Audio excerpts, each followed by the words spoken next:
بسم اللہ الرحمن الرحیم۔ ایک اوپر جزیہ بیان کیا گیا تھا کہ اہلیت وراثت، اہلیت میراث جو ہے یہ شرط ہے، اگرچہ وارث ہو کر کے اس کو حصہ ملے یا نہ ملے۔ یا اللہ کیا شوربہ۔ اس کی ایک مثال بیان کی کہ مثال کے طور پر ایک قاعدہ یہ بیان کیا کہ وہ اہلیت الارث فی الجملۃ لا احرازہ ان المعتبر اہلیت الارث فی الجملہ۔ اوپر جو بھی مسائل بیان کیے گئے اس میں ارث کی اہلیت کا اعتبار کیا جائے گا، نہ کہ وراثت پانے کا۔ تو اس کی ایک صورت بیان کی کہ مثال کے طور پر ایک شخص ہے جو تنگ دست ہے، اپنے کھانے کے اس کے پاس پیسے نہیں ہیں اور کما بھی نہیں پا رہا ہے، اور اس کی رشتہ داری اس طریقے سے کہ اس کا ایک ماموں ہے، خالن، ایک کیا ہے، خالن ماموں، و ابن عم، اور چچا زاد بھائی ہے، ٹھیک ہے، کون ہے، چچا زاد بھائی، تکون نفقتہ علی خالہ، تو اس کا نفقہ کس پر واجب ہوگا، ماموں پر واجب ہوگا۔ حالانکہ ماموں یہاں پر میراث نہیں پائے گا کیونکہ چچا زاد بھائی اس کا اسبہ بنے گا۔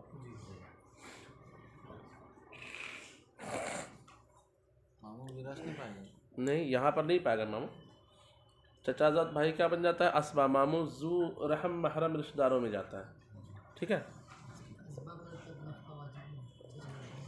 اسبہ پر واجب ہوگا لیکن جب اقرب موجود ہو تو چچا کا بھائی، دو رشتہ داری ہو گئی، چچا کا بیٹا یعنی اس کے باپ کے بیٹے کا بیٹا، اس طرح رشتہ داری ہوئی نا، سمجھے بات۔ اور یہاں پہ اس کے ماں کا ڈائریکٹ بھائی ہے، وہ قریبی رشتہ داری کس سے ہوئی، ماموں سے، تو نفقہ کس پر واجب ہوگا، الاقرب پر ہی واجب ہوگا۔ دونوں وارث ہو سکتے تھے، یعنی ماموں بھی وارث ہوگا لیکن اسبا کی عدم موجودگی میں۔ ذوی الارحام کب وارث ہوتے ہیں، اسبا کی جو ترتیب بیان کی، پہلے اس کو دیا جائے، پھر اس کو، پھر اس کو، پھر اس کو، تو ذوی الارحام کا نمبر بعد میں آتا ہے، پہلے آتا ہے اصحاب فرائض کا، اس کے بعد اسبا کا آتا ہے۔ اسبا کی کچھ صورتیں، اسبا سببیہ، اسبا نسبیہ۔ ولا تجب نفقتهم مع اختلاف الدین، جن لوگوں کا نفقہ، ابھی نفقے کی بات چل رہی، بھائی جو لنجا ہو، بہن جو لنجی ہو، یا بالغہ ہو، کما اس کے پاس پیسے نہ ہو، تو یہ لوگ اگر دین میں اختلاف رکھتے ہوں تو ان کا نفقہ واجب لبطلان اہلیت الارث، کے اختلاف دین کے سبب اہلیت ارث کیا ہو جاتا ہے، باطل ہو جاتا ہے۔ ولا بد من اعتبار، اور اسی کے اعتبار کی ضرورت ہے، اہلیت ارث کے اعتبار کی ضرورت ہے۔ ولا تجب علی الفقیر، سامنے والا خود ہی فقیر ہے، یعنی ایک محتاج ہے جس پر نفقہ واجب کا کیا جائے خود وہ بھی کیا ہے، تو اس پر بھی نفقہ واجب نہیں ہوگا۔ لأنہا تجب صلۃً، اس لیے کہ یہ واجب ہوتا ہے کس طور پر، صلہ کے طور پر، اور یستحقها علی غیرہ، اور وہ خود جو ہے اپنے غیر پر اس صلہ کا کیا ہے، یعنی خود اس کو ضرورت ہے کہ کوئی لا کے اس کو دے دے، تو اس پر وہ صلہ کا وجوب نہیں ہوگا۔ وَهُوَ يَسْتَحِقُّهَا، اور یہ خود مستحق ہے اس صلہ کا، علی غیرہ، اپنے غیر پر، فَكَيْفَ تُسْتَحَقُّ عَلَيْهِ، تو اس پر کیسے اس کا استحقاق کیا جائے گا۔ بخلاف نفقۃ الزوجہ، بخلاف بیوی کے نفقہ کے، بیوی کا نفقہ پیچھے بیان ہوا کہ اس کے لیے کیا کیا جائے گا، قرضہ لیا جائے گا۔ وَوَلَدِهِ الصَّغِيرِ، اور اپنے نابالغ بچے کے نفقے کا، لِأَنَّهُ الْتَزَمَهَا، اس لیے کہ یہاں پر شوہر نے اس نفقے کو لازم کر لیا ہے، بالاقدام علی العقد، نکاح پر پیش قدمی کرتے ہوئے، نکاح پر کیا کرتے ہوئے، پیش قدمی کرتے ہوئے، نکاح کر کے گویا کہ اب بیوی کا نفقہ اور چھوٹے بچوں کا نفقہ جو اس نکاح کے بعد پیدا ہوں گے، اس کا نفقہ اس نے اپنے اوپر کیا کر لیا، لازم کر لیا۔ اذ المصالح لا تنتظم دونہا، اس لیے کہ نکاح کی مصلحتیں بغیر نفقہ کے منتظم نہیں ہو سکتی، یعنی نکاح کی مصلحتوں کا انتظام بغیر نفقہ کے نہیں ہو سکتا۔ ولا يعمل فی مثلہا الاعصار، اور ولا يعمل فی مثلہا الاعصار، اور اس طرح کی مثالوں میں اعصار اور پھر اعصار کا عمل نہیں کیا جائے گا۔ ولا يعمل فی مثلہا الاعصار، اور اس طرح کی مثالوں میں اعصار کا عمل نہیں کیا جائے گا، یعنی تنگ دستی ہو شوہر کے ساتھ تو بھی مصالح نکاح کو چلانے کے لیے اس سے نفقہ لیا جائے گا، اعصار کا اعتبار نہیں کیا جائے گا۔ یعنی شوہر والی صورت میں۔ ثم الیسار مقدر بالنصاب فیما روی نبی یوسف، یہاں سے بیان کر رہے ہیں کہ پیچھے ہم نے پڑھا کہ مالداری کے اعتبار سے اور تنگ دستی کے اعتبار سے نفقے کی نوعیت میں اختلاف رہے گا۔ کبھی جو ہے کہتے ہیں کہ ہم مالداری والا نفقہ واجب کریں گے، کبھی ہم کہتے ہیں تنگ دستی والا نفقہ واجب کریں گے، ایسی ہوا؟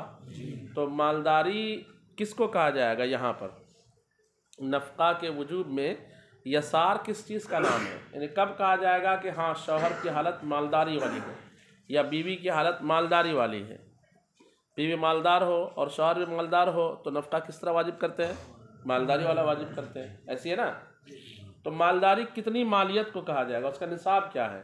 تو کہتے ہیں ثم الیسار مقدر بالنصاب، پھر مالداری متعین کی مالداری کا تعین کیا جاتا ہے نصاب کے ذریعے سے۔ کس کے ذریعے سے؟ نصاب زکوٰۃ، 52.5 تولہ چاندی یا 7.5 تولہ سونا یا دونوں کو ملا کر کے 52.5 تولہ چاندی کی قیمت کی مالیت، یا اس کے علاوہ کچھ اور ہو جو ضرورت حاجت اصلیہ سے فارغ مال ہو، قرض وغیرہ نہ ہو، جو شرائط آپ نے پڑھے زکوٰۃ کے بیان میں، اتنی مالیت کسی کے پاس ہے تو اس کو یسار حاصل ہے، وہ موسر ہے۔ کیا ہے وہ؟ ایک روایت یہ ہے فیما روی عن ابی یوسف، یہ امام ابو یوسف سے جو مروی روایت ہے، اس میں مالداری کا تعین کس چیز سے کیا گیا ہے؟ نصاب سے۔ پھر اور اختلاف وعن محمد، اور امام محمد سے مروی ہے انہ قدرہ بما یفضل عن نفقۃ نفسہ وعیالہ شہرا، کہتے امام محمد نے کہا کہ یہاں پر جو ہے نا مالداری کا مطلب یہ ہوتا ہے کہ اپنے بچے کو اور خود پر خرچہ کرنے کے بعد 1 مہینے کا نفقہ اس کے پاس بچ جائے تو کہا جائے گا کہ یہ شخص کیا ہے؟ مالدار ہے۔ کہتے انہ قدرہ، امام محمد نے اس نفقے کو، مالداری کو متعین کیا ہے، یعنی اندازہ لگایا ہے بما یفضل، اس چیز سے جو بچ جائے، ان نفقۃ نفس ہی، اس کے خود کے نفقے سے، و عیال ہی، اور اس کے بچوں کے نفقے سے، شہرن 1 مہینے کا۔ وہ او، یہ 2 روایت۔ تیسری روایت او بما یفضل علی ذالک من کسبہ الدائم کل یوم، یا اس کے ساتھ، تیسری روایت ہے یا اس کے ساتھ کہ جو بچ جائے اس شخص پر من کسبہ الدائم، اس کی ہمیشہ کی کمائی سے، کل یوم، ہر دن، یعنی 1 دن میں جتنا کمایا تو جتنا نفقہ خرچ ہوا نا اتنا ہی اس کے پاس کیا ہو جائے؟ بچ جائے، تو کہا جائے گا کہ یہ شخص کیا ہے؟ مالدار ہے۔ یعنی اگر اس کا نفقہ واجب ہے، اس کو دینے کے بعد اتنی رقم 1 دن کی اس کے پاس اور بچ جائے تو یسار حاصل ہے اس کو۔ لأن المعتبر فی حقوق العباد انما هو القدرۃ دون النصاب، یہ دونوں آگے کے دونوں روایت کی دلیل ہیں کہ نصاب کا اعتبار کیوں نہیں کر رہے ہیں، یہ کیوں کہہ رہے کہ 1 مہینے کا نفقہ بچ جائے یا 1 دن کمائے تو اسی کی مقدار بچ جائے، جتنا نفقہ اپنے پر خرچ کیا اس کی مقدار بچ جائے۔ تو اعتبار حقوق عباد میں وہ قدرت ہے، نصاب نہیں ہے۔ یعنی زکوٰۃ کا جو نصاب ہے، زکوٰۃ میں جو مالداری کا نصاب ہے وہ حقوق اللہ ہونے کے سبب ہے، اور نفقہ میں جو نصاب مالداری ہے وہ حقوق العباد ہونے کے سبب ہے۔ کس سبب سے؟ تو حقوق العباد میں نفقے پر قدرت ہو جائے، زائد نفقے پر، تو مانا جائے گا کہ اس کو یسار حاصل ہے، اور زکوٰۃ کے وجود میں قدرت کے ساتھ ساتھ تیسیر بھی حاصل ہونی چاہیے۔ کیا ہونی چاہیے؟ آسانی، یعنی زکوٰۃ اتنی مالیت میں واجب کرنی چاہیے کہ اتنی مالیت سے اگر وہ کچھ نکال دے 2.5% 40واں حصہ تو اس کو تکلیف نہ ہو۔ تو حقوق العباد، حقوق اللہ میں قدرت کے ساتھ ساتھ تیسیر کا بھی اعتبار ہے، اور تیسیر کا اعتبار کتنے میں کیا گیا ہے؟ 52.5 تولہ چاندی کی مالیت میں، ٹھیک ہے، یا 7.5 تولہ سونے میں۔ اور بندوں کے حقوق میں صرف کس کا اعتبار کیا گیا؟ قدرت، یعنی اتنا ہے کہ خود کما لیا، کھا پی لیا، پھر بچ گیا، تو جیسے بچ گیا تو کہا جائے گا کس کو؟ مالداری حاصل ہے۔ لأن المعتبر فی حقوق العباد انما هو القدرۃ دون النصاب، اس لیے کہ حقوق العباد میں اعتبار صرف کس چیز کا ہے؟ قدرت کا ہے، نصاب کا نہیں۔ فإنه للتيسير، اس لیے کہ نصاب کس کے لیے ہے؟ آسانی کے لیے۔ والفتوى على الاول، لیکن فتویٰ کس پر ہے؟ قول اول پر ہے، نصاب ہی مالداری نصابی کے ذریعے سے مالداری کا اندازہ لگایا جائے گا۔ لیکن النصاب نصاب حرمان الصدقہ، اب یہاں سے نصاب زکوٰۃ کی جو مالیت 52.5 تولہ چاندی ہے تو اس پر زکوٰۃ واجب کب ہوتی ہے؟ حولان حول کے بعد، 2 سال کے بعد، 1 سال گزر جانے کے بعد۔ حولان تسنیہ نہیں ہے، مصدر ہے، ٹھیک ہے؟ حولان حیوان جو ہے، حیوان حولان یہ سب مصدر کے طور پر ہے۔ تو حولان حول کے بعد اس نصابی مالیت پر زکوٰۃ واجب ہوتی ہے نا یہاں پہ۔ اور اگر کوئی شخص جو ہے اتنے کی مالیت کا مالک ہو، اتنی مالیت کا مالک ہو گیا اور ابھی حولان حول نہیں ہوا، حولان حول، تو اگرچہ اس مال پر زکوٰۃ واجب نہیں ہے، ابھی اس پر مال پر زکوٰۃ واجب نہیں ہے، لیکن وہ شخص غنی کہلائے گا۔ کیا کہلائے گا؟ اور وہ زکوٰۃ نہیں لے سکتا۔ وہ یہ نہیں کہہ سکتا کہ ابھی تو مجھ پر زکوٰۃ واجب نہیں ہے، زکوٰۃ تو واجب ہے کہ 1 سال کے بعد۔ جیسے ابھی ایک شخص کے پاس 52.5 تولہ چاندی کی مالیت کی رقم آ گئی، اس کا مالک ہو گیا وہ، تو ابھی تو اس پر زکوٰۃ نہیں ہے نا، لیکن ابھی فوراً کیا ہو گیا؟ وہ غنی ہو گیا۔ تو وہی کہہ رہے ہیں کہ لیکن النصاب نصاب حرمان الصدقہ، لیکن یہاں نصاب جو ہے صدقہ سے محرومی والا نصاب ہے، اور صدقہ سے محرومی والا نصاب کیا ہے؟ وہی زکوٰۃ کی مالیت کی رقم کا وہ مالک ہو جائے اگرچہ ابھی اس پر صدقہ واجب، زکوٰۃ واجب نہ ہو۔ بات سمجھ میں آ رہی ہے؟ وَإِذَا كَانَ لِلْإِبْنِ الْغَائِبِ مَالٌ، یہاں سے ایک مسئلہ بیان کر رہے ہیں کہ اگر کوئی شخص غائب ہو اور اس کے ماں باپ کو نفقہ کی ضرورت ہو، ٹھیک ہے؟ پیچھے بیوی کا مسئلہ چلا تھا نا کہ شوہر غائب ہو، بیوی کو نفقے کی حاجت ہو، کوئی شخص آیا کہا میرے پاس اس کا مال ہے، یہ صورت پیچھے پڑے۔ اب یہی صورت بیان کریں والدین کے تعلق سے۔ کس تعلق سے؟ وَإِذَا كَانَ لِلْإِبْنِ الْغَائِبِ مَالٌ، اگر کسی کے غائب لڑکے کا مال ہو، قُضِیَ فِیہِ بِنَفْقَةِ أَبَوَیْهِ، تو اس مال میں اس کے والدین کے نفقے کا فیصلہ دیا جائے گا۔ وَقَدْ بَيَّنَّا الْوَجْهَ فِیہِ، اور اس کی تفصیل کو ہم نے پیچھے بیان کر دیا کہ والدین، چھوٹے بچے اور بیوی کا نفقہ غائب کے مال میں متعین کیا جائے گا، اس کے علاوہ کا متعین نہیں کیا جائے گا۔ وَإِذَا بَاعَ أَبُوهُ مَتَاعَهُ فِي نَفْقَتِهِ، اور اگر اس کا باپ اس کے سامان کو اپنے نفقے میں بیچ دے، جازہ عند ابی حنیفہ، امام اعظم کے نزدیک کیا ہے؟ وَهَذَا استحسان، اور یہ قیاس نہیں ہے بلکہ قیاس تقاضا یہ کرتا ہے کہ جو مالک شخص ہے وہ ہے ہی نہیں، تو اس کی مرضی کے اس بنا بیع کرنا یہ بیع موقوف ہے، جو اس کی اجازت پر کیا رہتی ہے، تو وہ بیع نہیں ہونی چاہیے، خرید و فروخت تو ہونا ہی نہیں چاہیے تھا۔ لیکن استحساناً جو ہے کہا گیا کہ چونکہ باپ کو اپنے بیٹے کے مال میں سرپرستی حاصل ہوتی ہے، ولایت حاصل ہوتی ہے۔ کیا حاصل ہوتی ہے؟ کہ اس کی حفاظت کی ولایت۔ کس چیز کی ولایت؟ اور مثال کے طور پر سامان ایسی چیز ہے جو خراب ہو سکتی ہے، جیسے باہر سائیکل ہے، بارش میں پڑی پڑی خراب ہو سکتی ہے، تو باپ اس کو بیچ دے گا، تو یہ بیچنے کی اگرچہ اس کو اجازت نہیں تھی، اس کو اجازت تھی حفاظت کی، اس کو ولایت حفاظت حاصل تھی۔ تو کیا حاصل تھی؟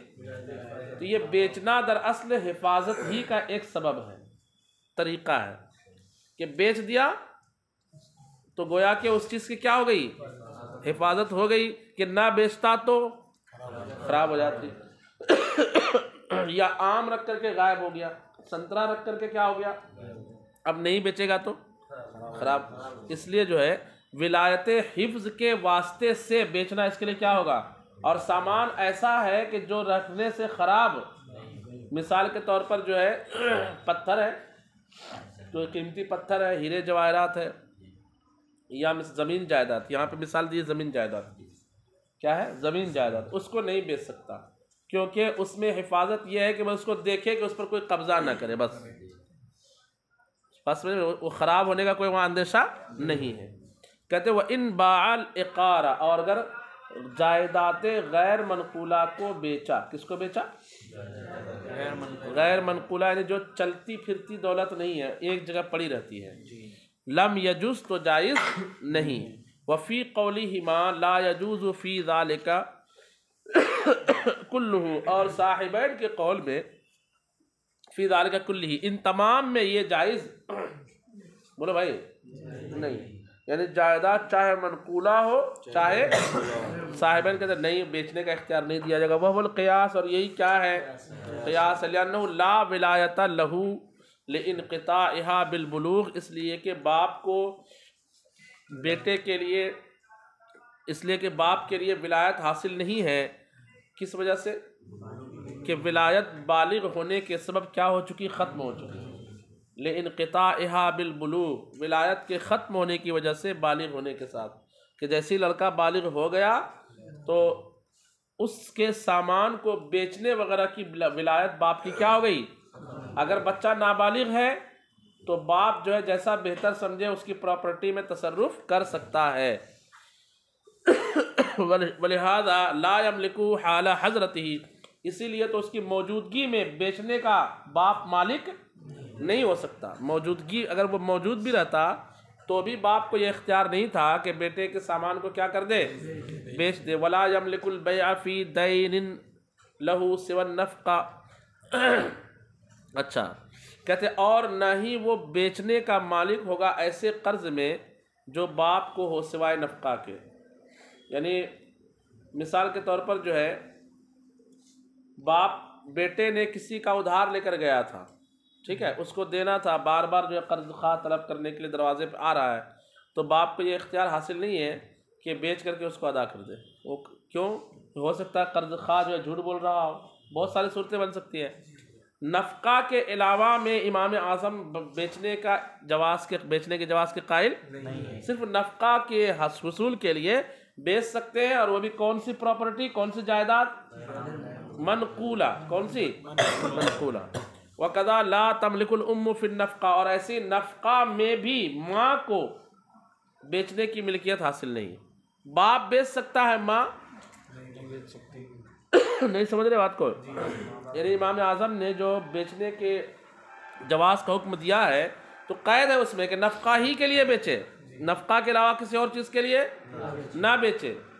اور بیچے تو باپ بیچے، ماں، کیونکہ ماں نا تجربہ کاری کی بنیاد پر جو ہے نقصان کھا سکتی ہے. وَلِأَبِي حَنِيفَةَ أَنَّ لِلْأَبِي وِلَایَةَ الْحِفْظِ فِي مَالِ الْغَائِبِ. یہ دلیل امام اعظم ابو حنیفہ کی دلیل یہ ہے کہ باپ کو ولایت حفظ حاصل ہے کس میں؟ غائب شخص کے مال میں. الا ترى ان للوصی ذلك، کیا تم نہیں دیکھتے ہو کہ وصی کے لیے ایسا کرنا جائز ہوتا ہے؟ یعنی آپ نے کسی کو وصیت کی، کسی کے لیے وصیت کی ہے، تو جس کے لیے آپ نے وصیت کی ہے موصی لہ بجمیع المال، تو وہ شخص جو ہے مال کی حفاظت کے طور پر اس چیز کو بیچ بھی سکتا ہے. فالابو اولا، تو باپ زیادہ حقدار ہوگا لمفور شفقتی، اس کے شفقت کے زیادہ ہونے کی وجہ سے. وبیع المنقول من باب الحفظ، اور منقولہ اشیاء کی بیع کرنا یہ کس چیز سے ہے؟ حفاظت ہی کے قبیل سے ہے. من باب الحفظ، حفاظت ہی کی قبیل سے ہے. ولا كذلك الاقار، لیکن ایسا معاملہ جائیداد غیر منقولہ میں نہیں ہے، زمین جائیداد میں. لانها محصنة بنفسها، اس لیے کہ بذات خود وہ محفوظ چیز ہے، وہ پڑی ہے تو بھی کیا ہے؟ محفوظ ہے.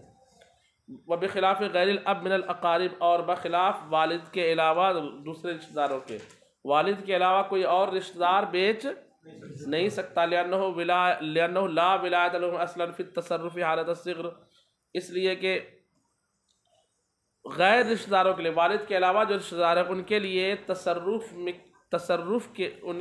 تصرف میں کسی طرح کی ولایت حاصل نہیں ہے نابالغی کی حالت میں. یعنی اگر وہ بچہ بالغ رہتا تو بھی والد کے علاوہ کو اس نابالغ بچے کے مال میں تصرف کا حاصل نہیں. ولا فی الحفظ بعد الکبر، اور بڑا ہونے کے بعد حفاظت میں بھی ولایت حاصل. تو باپ کے علاوہ کو نہ تو چھٹپن میں ولایت حاصل ہے تصرف کرنے کا، اور نہ بڑپن میں ولایت حاصل ہے حفاظت کرنے کا. یہ دونوں طرح کی ولایت کس کو حاصل ہے؟ باپ کو. وَإِذَا جَازَ بَيْعُ الْأَبْ، اور جب باپ کا بیچنا جائز ہو گیا، وَالثَّمَنُ مِنْ جِنْسِ حَقِّهِ، اور جو مال ملا، جو قیمت ملی وہ کیا ہے؟ اس کے نفقہ کے حق کی جنس سے ہے. وَالنَّفْقَةُ، اور وہ حق کیا ہے؟ نفقہ ہی ہے.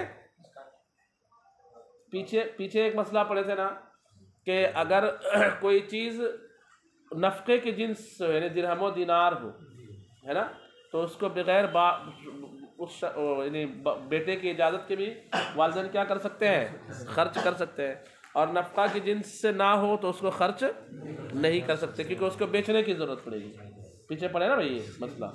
تو درہم و دینار جو ہے اس کے حق کی جنس سے ہے، یعنی حق کیا ہے؟ نفقہ. اور نفقے میں درہم و دینار دیے جاتے ہیں. یا گیہوں ہے یا چاول ہے تو اسی کو بھون کر کے کھائے یا بنا کر کے کھائے یا آٹا پسا کر کے کھائے، اس طرح سے ہوگا. وَهُوَ النَّفْقَةُ، اور وہ نفقہ ہے. فَلَهُ الْإِسْتِيفَاءُ مِنْهُ، تو اس کے لیے اس مال سے استیفاء جائز ہے. استیفاء یعنی پورا لے لینا، یہ استعفاء نہیں ہے. پورا اس مال سے لے لینا کیا ہو جائے گا؟ جائز ہوگا. کما لو باع العقار، جیسے اگر وہ بیچتا کس مال کو؟ جائیداد غیر منقولہ کو، زمین کو. والمنقولہ، یا منقولہ جائیداد کو. علی الصغیر، کس پر؟ بچے پر، یعنی بچے کے مال کو. جازا، تو جائز ہوتا لکمال الولایت، کس وجہ سے؟ ولایت مکمل ہونے کی وجہ سے کہ صغیر کے مال پر باپ کو مکمل طور پر کیا حاصل ہے؟ ثم له ان یاخذ منه بنفقته، پھر اس کے لیے جائز ہوتا کہ وہ اس مال سے اپنا نفقہ لے لیتا. لأنه من جنس حقه، اس لیے کہ وہ مال اس کے حق کی جنس ہے، تو یہاں بھی جائز ہو جائے گا. وَإِنْ كَانَ لِلْإِبْنِ الْغَائِبِ مَالٌ فِي يَدِ أَبَوَيْهِ، اور اگر غائب شخص کا مال اس کے والدین کے قبضے میں ہو. ایک شخص جو ہے غائب ہو گیا، کوئی خیر خبر نہیں ہے، اور اس کے باپ کے پاس 1 لاکھ روپے دے کر وہ غائب ہوا تھا، ٹھیک ہے. وَأَنْفَقَا مِنْهُ، اب والدین کیا کریں اس سے؟ بولتے جائیے. لم یضمنا، تو ضامن نہیں ہوں گے. یعنی بعد میں جب آئے تو بولیں گے ابو پیسے، کہا یہ لو 50,000، 50,000 اور تو نفقے میں ختم. سمجھ بات آئی؟ لأنہما استوفیا حقہما، اس لیے کہ والدین نے اپنے حق کو پورا لے لیا. لأن نفقتہما واجبۃ قبل القضاء علی ما مر، اس لیے کہ والدین کا نفقہ فیصلے سے پہلے بھی کیا ہوتا ہے؟ علی ما مر، اس دلیل پر جو پیچھے گزر چکی، وہ صغار اور زوجہ اور والدین کے نفقے کے بیان میں. وقد اخذا جنس الحق، اور اس نے لیا بھی ہے، تو کون سی جنس لیا ہے؟ حق کی جنس سے لیا. ایسا نہیں کہ بیچا اور پھر اس کو بیچ کر کے لیا ہے. وَإِنْ كَانَ لَهُ مَالٌ فِي يَدِ أَجْنَبِيٍّ، اور اگر اس کا مال یعنی غائب لڑکے کا مال کس کے پاس ہو؟ کسی اجنبی شخص کے قبضے میں ہو. فَأَنْفَقَ عَلَيْهِمَا، اور اس اجنبی نے مہربانی کرتے ہوئے کیا کر دیا؟ اس غائب آدمی کے ماں باپ پر کیا کر دیا؟ خرچ کر دیا. بغیر اذن القاضی، کیسے؟ قاضی کی اجازت میں. زمینہ، جب آئے گا تو اس کو کیا کرنا پڑے گا؟ وہ اس کو تاوان دینا پڑے گا. کس کو؟ اور اس کے ماں باپ سے واپس بھی نہیں لے سکتا، کیونکہ وہ صلہ تھا، دے دیا تو ختم. اور یہ بھی نہیں کہہ سکتا کہ یار میں نے تو تمہارے امی ابو پر ہی خرچ کیا، اجازت لی تھی کیا؟ بات سمجھ میں آ رہی ہے؟ لأنه تصرف فی مال الغیر بغیر ولایت، اس لیے کہ اجنبی آدمی نے جو یہاں پہ اس کے والدین کو دے دیا، یہ غیر کے مال میں اس کی اجازت کے بغیر تصرف کرنا ہوا. لأنه کہاں گئے؟ لأنه تصرف فی مال الغیر بغیر ولایتی، لأنه نائب فی الحفظ لا غیر، اس لیے کہ وہ تو صرف حفاظت کا نائب تھا، اس کے علاوہ کسی چیز کا نائب. لأنه نائب فی الحفظ لا غیر، تو لا غیر کا ترجمہ کریں گے صرف، اس لیے کہ وہ صرف کس چیز کا نائب تھا؟ حفاظت کا. اور اس نے کیا کر دیا؟ خرچ کر دیا. بخلاف ما اذا امرہ القاضی، بخلاف اس صورت کے جب قاضی اس کو کیا دیتا، جو پیچھے مسئلہ گزرا. لأن امرہ ملزم، اس لیے کہ قاضی کا حکم جو ہے الزام کرنے والی چیز ہے، لازم کرنے والی چیز ہے. قاضی کا حکم کیا ہے؟ لازم کرنے والی چیز ہے. لعموم ولایت ہی، اس کی ولایت عام ہوتی ہے ہر ایک پر. جس کا کوئی ولی نہیں، اس کا ولی کون ہوگا؟ قاضی ہوگا. وَإِذَا زَمِنَ لَا يَرْجِعُ إِلَى الْقَابِضِ، اور جب تاوان دے گا تو لا يرجع إلى القابض، قبضہ کرنے والے پر رجوع کس پر؟ ماں باپ پر. لأنه ملكه بالضمان، اس لیے کہ جس چیز کو اس نے دیا ہے اس کا مالک سامنے والا شخص کیسے ہوا ہے؟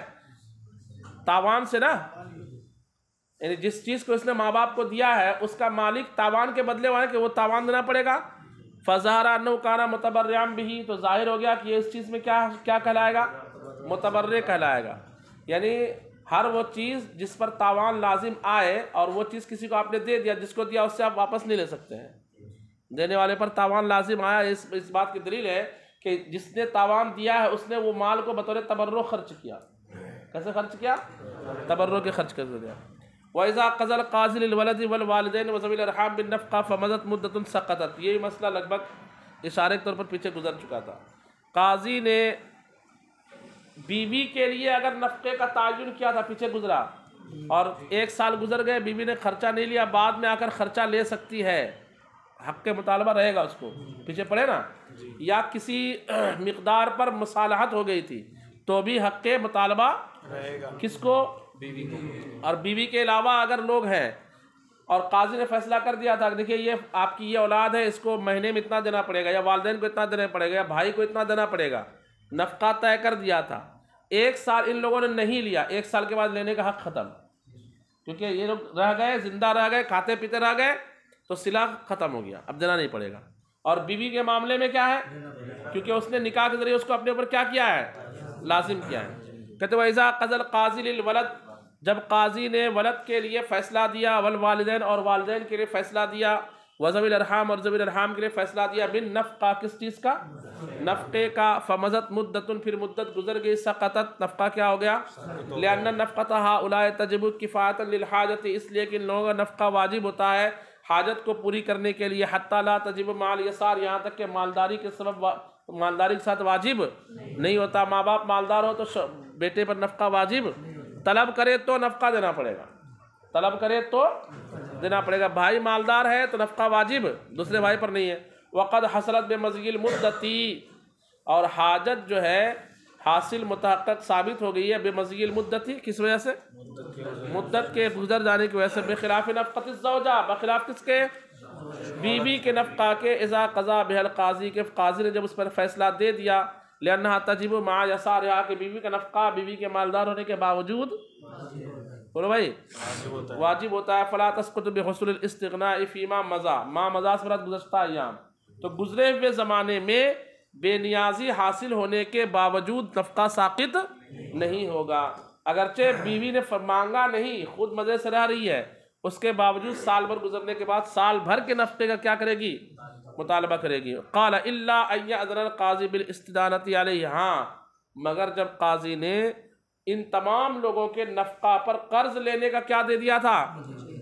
قرض لینے کی اجازت دے دی تھی، والدین کو کہا تھا ٹھیک ہے تم قرضہ لے لو، اور 1 سال گزرنے کے بعد یہ خود آیا کہے کہ لاؤ، اب ان سے پوچھا نہیں جائے گا کہ تم نے قرضہ لیا کہ اپنا پیسہ خرچہ کیا، ان سے پوچھا نہیں جائے گا۔ لأن القاضی لہ ولایت عامہ، اس لیے کہ قاضی کو ولایت عامہ حاصل ہے، فصار اذنہ کامر الغائب، تو اس کا اجازت دینا کس کی طرح ہو گیا؟ گویا کہ غائب نے کہا کہ تم میری طرف سے قرضہ لے لو، اس کا اجازت، قاضی کا اجازت دینا غائب آدمی کے حکم کی طرح ہو گیا۔ فیصیر دینا فی ذمتہ، تو یہ پورا مال غائب آدمی کے ذمے میں کیا ہو جائے گا؟ قرضہ ہو جائے گا۔ فلا تسقط بمضی المدت، اور قرضہ مدت گزرنے کے باوجود ساقط نہیں ہوتا۔